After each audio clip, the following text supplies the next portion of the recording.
जो आपका मैं कोर पे आता हूँ, जिस चीज के लिए आपकी देश दुनिया में पहचान है, जिस वजह से आपको राष्ट्र के बड़े बड़े अवार्ड मिले हैं, कनाडा की संसद में आपकी तारीफ हुई, तो इस सुपर 30 की शुरुआत कैसे हुई? आपने एक बड़ा काम किया है, बिहार के दर्जनों बच्चों को आपने आईआईटी तक पहुंचाया, जो प्रतिभा होने के बावजूद गरीबी की वजह से पढ़ नहीं पाते थे, कोचिंग नहीं ले पाते थे।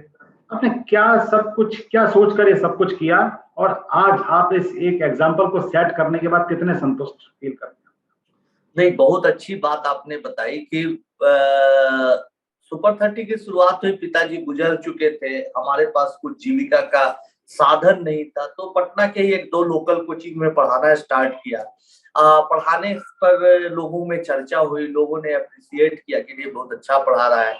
तो फिर लगा कि भाई आगे अब जीवन में रास्ता था कि भाई आप पढ़ाइए, या तो किसी कोचिंग खोलिए, किसी कोचिंग का पार्टनरशिप बने। कोटा से बहुत ऑफर आ रहा था, दिल्ली से बहुत ऑफर आ रहा था। इस बीच एक बच्चे से मुलाकात हुई जो बेचारा पटना में काम भी करता था, किसी तरह से जीविका उपार्जन करता था और काफी मेहनती बच्चा था। तो मुझे अचानक उसको लगा कि दिन रात पढ़ता है, और वैसा बच्चा आइए मैरून की रशियन किताब बना रहा है, अच्छा अच्छा सवाल को हल कर रहा है। तो मुझे लगा कि ऐसे बच्चों की ही मदद करने की जरूरत है। तो उस बच्चे से जो हमारे मन में भावना जागृत हुई, फिर हमने माँ के साथ डिस्कशन किया, भाई के साथ डिस्कशन किया। हम सौभाग्यशाली है कि हमारी माताजी और भाई ने पूरा साथ देने का वादा किया और साथ दिया भी। तो इस तरह से फिर 30 बच्चों को हमने रखा। 30 बच्चों से ज्यादा बच्चों की रखने की कैपेसिटी हमारे पास नहीं थी। 30 ही बहुत मुश्किल से हम लोग रख पाए, लेकिन 30 बच्चों को रखा। माताजी खाना खिलाने लगी, अब प्रभाव देख रेख करने लगा, हम लोग पढ़ाने लगे। तो धीरे धीरे इस तरह से सुपर 30 का सिलसिला शुरू हुआ। अच्छा, जैसे अभी आपने खुद बताया कि उस समय 30 बच्चों से ज्यादा आपके पास रखने की फैसिलिटी नहीं थी, अब तो आप सक्षम हैं, काफी आगे बढ़ चुके हैं। तो अब ये सुपर 30 ही क्यों, सुपर 40 50 क्यों नहीं? इसके पीछे क्या राज है, इस 30 के नंबर के पीछे? अभी जैसे बहुत अच्छी बात आपने कही कि फिल्म के बाद लोगों की उम्मीद बहुत बढ़ गई। हर घर में टेलीविजन के जरिए या सिनेमा हॉल के जरिए बच्चों ने फिल्म देखी, तो बहुत ज्यादा डिमांड बढ़ने से, लोगों की उम्मीद बढ़ने से मैंने सोचा है कि इसको बड़ा किया जाए। तो बड़ा करने की तैयारी कर रहा था, काफी काम भी कर चुका था। इसी बीच कोरोना का ये दौर आया और सारी चीजें रुक गई हैं तत्काल।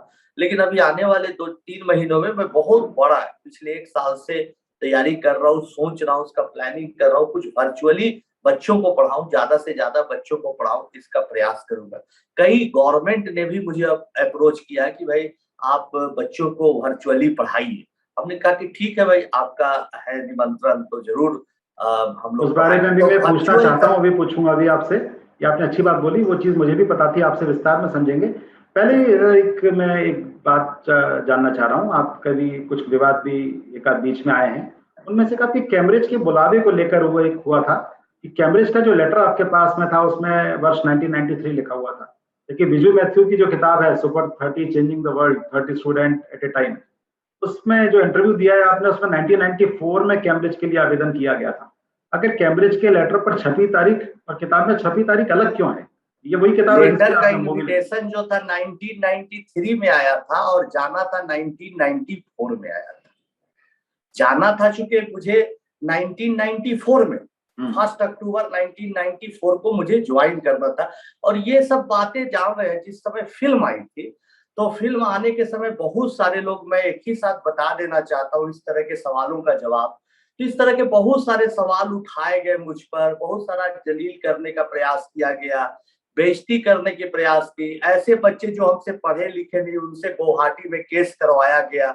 उसके पीछे कुछ लोग थे जो चाहते थे कि मुझे परेशान कर दे। कैम्ब्रिज से मेरा लेटर आया, मैंने लेटर तो सार्वजनिक नेट पर भी डाला, फेसबुक पर डाला, सोशल मीडिया में, इसमें कोई प्रश्न ही नहीं है कि नहीं आया।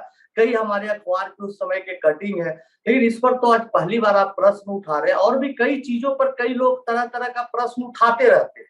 तो ये जैसे आनंद जी आपने गुवाहाटी वाली बात की, गुवाहाटी उच्च न्यायालय द्वारा 50,000 रुपए का जो जुर्माना लगाया गया था आपके ऊपर, क्या वो यही मामला था?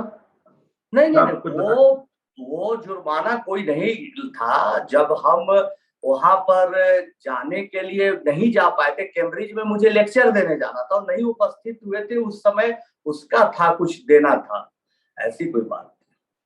अच्छा, और मतलब हम गुवाहाटी। पिछले जो ऐसे सवाल है कि जो बच्चा कोई भी हम कहीं, और गुवाहाटी में जुर्माना की तो बात छोड़ दीजिए, वहां पर तो केस ही नहीं स्टैंड किया, केस हटा दिया गया, वहां केस स्टैंड नहीं, लोग PIL वगैरह वगैरह करने का प्रयास किए, हम पर कई जानलेवा हमला हुआ, गोलियां चली, बम चले, चाकू से हमारे नॉन टीचिंग स्टाफ को किया गया। तो ये तो बिहार में है ही। तो मैं इस बातचीत के दरमियान उस तरह के बातों पर मैं नहीं चर्चा करना चाहता हूं, जो पुरानी बातों को लेके विवाद आज के कोरोना के माहौल में। मैं चाहता हूं कि काफी पॉजिटिव बातों, अच्छी बातों, जिससे लोगों को कुछ सीख मिले, हमारे बच्चे नौजवान कुछ अच्छा करें। ये आपने अच्छा बोला, आपने बड़े जीवन में संघर्ष किया है, और मुझे ऐसा पता चला कि एक समय ऐसा भी आया था जब आपने सोच लिया था कि बिहार को छोड़ देंगे। आखिर ऐसा क्या हो गया था? नहीं नहीं नहीं, कभी ऐसा नहीं हुआ। भी एक क्या बताए शर्मा जी, यहाँ पर साजिशों का एक जमावड़ा लगा हुआ रहता है कि लोग कहते बिहार क्यों छोड़ेंगे, इसी मिट्टी में मैं जन्म लिया हूँ, यही मैंने पढ़ाई की, यही सुपर 30 चला, यही इतना मान सम्मान हुआ। तो फिर ऐसी कोई बात नहीं है, तरह तरह की बातें रहती है। केंद्र सरकार की एक योजना है जिसमें वो आपके साथ IIT की तैयारी करने वाले दलित छात्रों को फ्री में पढ़वाने की बात कर रही है। चर्चा है, नरेंद्र मोदी सरकार ने एक प्रस्ताव को सैद्धांतिक मंजूरी दी है, जिसके तहत आप अनुसूचित जातियों के 400 छात्रों का मार्गदर्शन करेंगे और उन्हें IIT एग्जाम के एंट्रेंस टेस्ट के लिए कोचिंग मुहैया करवाएंगे। तो अगर ऐसी कोई योजना है कि नहीं, पहली बात, और अगर है तो क्या योजना है वो? ऐसे कौन से 400 छात्र हैं जिनको अभी ऐसी पता नहीं, आप अभी इस योजना पर कोई बात गंभीरता से नहीं हुई है। मुझे आमंत्रण मिला था, लोगों ने बुलाया था सोशल जस्टिस से, और कहा था कि अगर ऐसी कोई योजना बनाते हैं तो आप हमको मदद करिए, इतनी ही अभी बात है। तो अभी इस मामले में जो 400 छात्रों वाला फिगर हमारे नहीं पास में नहीं, आया उसका है, चयन हुआ है न, अभी कुछ उसमें कोई प्रक्रिया नहीं हुई है। हमने अपनी सहमति जताई थी कि हाँ मैं मदद करूँ। चलिए बढ़िया। आनंद जी, आपसे बात करके बहुत अच्छा लगा, और निश्चित रूप से कुछ चीजें पीछे की और कुछ अभी तात्कालिक बातों पे और भी चर्चा हुई है। IITV भारत से बात करने के लिए आपका बहुत बहुत धन्यवाद। और हम अपने दर्शकों से कहना चाहते हैं कि आनंद कुमार जी जैसे ही तमाम मशहूर और महत्वपूर्ण लोगों से हम आपकी इसी तरह से बात करवाते हैं। धन्यवाद। तो आनंद जी, आप नाराज हो गए आप? ये तो थोड़ा बहुत तो चलता है पूरे नहीं नहीं, देखिए ऐसा बात नहीं, आपके लिए बड़ा रिस्पेक्ट है, बहुत दिल से हम आए आज, वो नहीं, सब हटा दीजिएगा। नहीं वो नहीं, सब हटा है उसमें।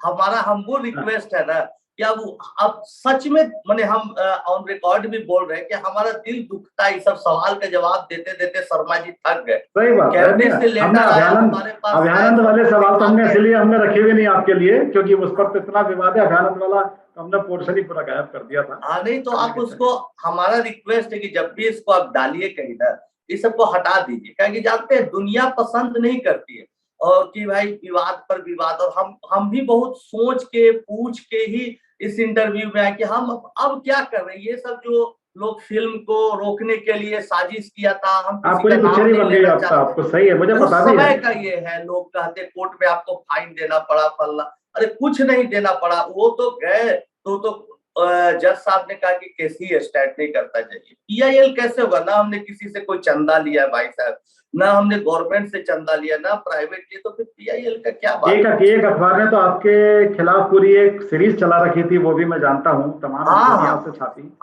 तो देखिए, वो तो सब मैं उस समय वही था, तो मैंने देखा भी था। लेकिन ठीक है, आप इन सब चीजों से विजेता बन के उभरे। उसी समय की बात है।